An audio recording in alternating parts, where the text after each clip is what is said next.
বিরিয়ানি রান্না মজা করার জন্য মাংসটাকে একদম পারফেক্ট ভাবে রান্না করতে হবে। মাংসের স্বাদ যদি পারফেক্ট না আসে তাহলে বিরিয়ানি কিন্তু কখনোই মজা হবে না। আর আজকে সেই পারফেক্ট ভাবে মাংস রান্না করে বিরিয়ানি রান্না করলাম। আসসালামু আলাইকুম। সকাল সকালে আমার রাইসা বুড়ি ঘুম থেকে উঠেই বলতেছে বিরিয়ানি খাবে। সকালটা ছিল শুক্রবার, ছুটির দিন। ছুটির দিন আসলে আমাদের বাসাতে কিছু না কিছু স্পেশাল রান্না করতেই হবে। আর সকালবেলা রাইসা বুড়ি আজকে ঘুম থেকে উঠেই বলতেছে বিরিয়ানি খাবে।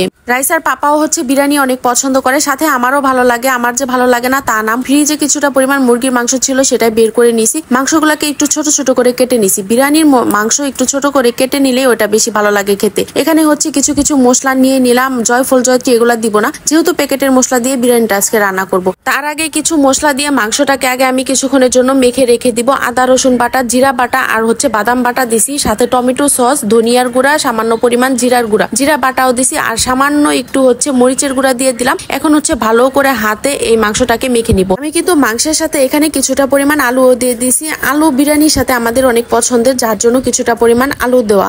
মাংসটাকে আমি কিছুক্ষণের জন্য রেস্টে রেখে দিছি। আর এদিকে হচ্ছে পর্যাপ্ত পরিমাণ কড়াইয়ের মাঝে তেল দিয়ে তেলের উপর পেঁয়াজ দিয়ে দিছি। পেঁয়াজটাকে হালকা লাল করে ভেজে নিব। খুব একটা কড়া করে কিন্তু পেঁয়াজটা আমি ভাজবো না। মেখে রাখা যে মাংসটা ছিল সেটাই হচ্ছে এই পেঁয়াজের উপর দিয়ে দিলাম। ভালো করে নাড়াচাড়া করে হচ্ছে মিশিয়ে নিব। মেইন যে জিনিসটা লবণ, সেটাই দিতে মনে ছিল না। লবণটা দিয়ে এখন আবার কিছুক্ষণ নাড়াচাড়া করে নিব। ব্রয়লার মুরগি থেকে হচ্ছে এমনিতেই অনেকটা পরিমাণ পানি বের হয়, যার জন্য এখানে এক্সট্রা পানি দিব না। শুধুমাত্র দুধ গুলাই রাখছি, ওইটুকি দিয়ে দিব। দুধের মাঝে হচ্ছে লেবু দিয়েছিলাম আর কিছুটা চিনি দিয়ে দিলাম ব্যালেন্স করার জন্য। কিছুদিন আগে হচ্ছে রোস্ট রান্না করছিলাম, সেখান থেকে হচ্ছে 2 পিস রোস্ট ডিপ ফ্রিজে রয়ে গেছে, ওগুলা খাওয়া হচ্ছিল না, যার জন্য ভাবলাম বিরিয়ানির সাথে এখানে দিয়ে দিব। আর বিরিয়ানির মশলাটা হচ্ছে এ পর্যায়ে আমি মাংসের মাঝে দিয়ে দিলাম। ভালো করে নাড়াচাড়া করে হচ্ছে মিশিয়ে নিয়ে গুলিয়ে রাখা যে দুধটা ছিল সেটাই হচ্ছে এই মাংসের উপর দিয়ে দিলাম। আর একটুকু পানি দিব না। এইখানেই হচ্ছে আমি খুব ভালো করে মাংসটাকে কষিয়ে নিব। ব্রয়লার মুরগি সিদ্ধ হতে কিন্তু খুব একটা সময় লাগে না। আলু কিন্তু আমি সাথেই দিয়ে দিছি। আলু সবকিছু সিদ্ধ হয়ে গেছে। আর ওই যে 2 পিস রোস্ট ছিল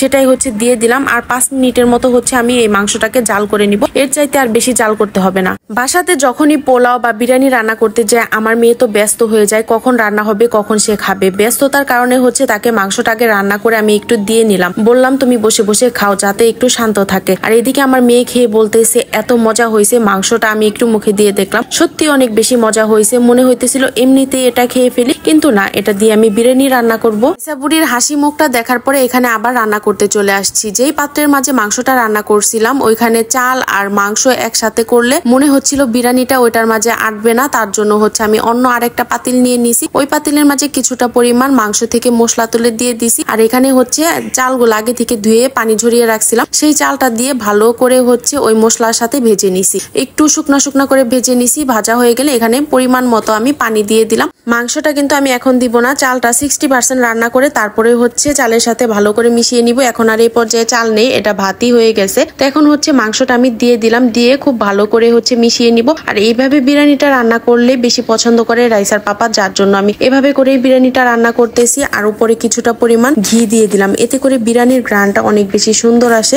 কয়েকটা কাঁচামরিচ দিয়ে দিলাম।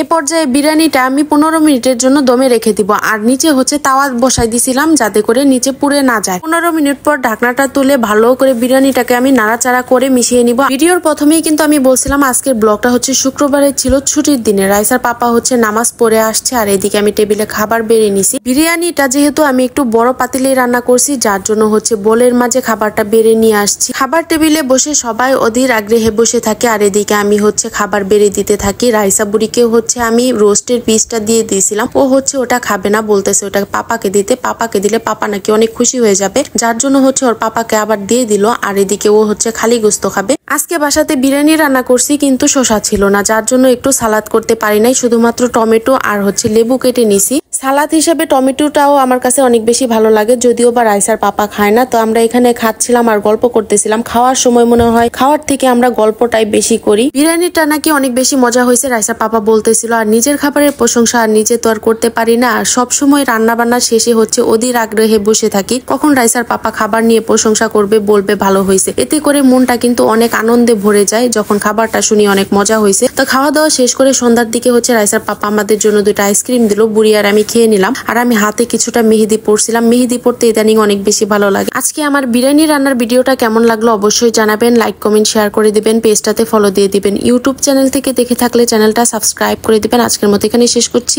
আল্লাহ হাফেজ, ভালো থাকবেন সবাই।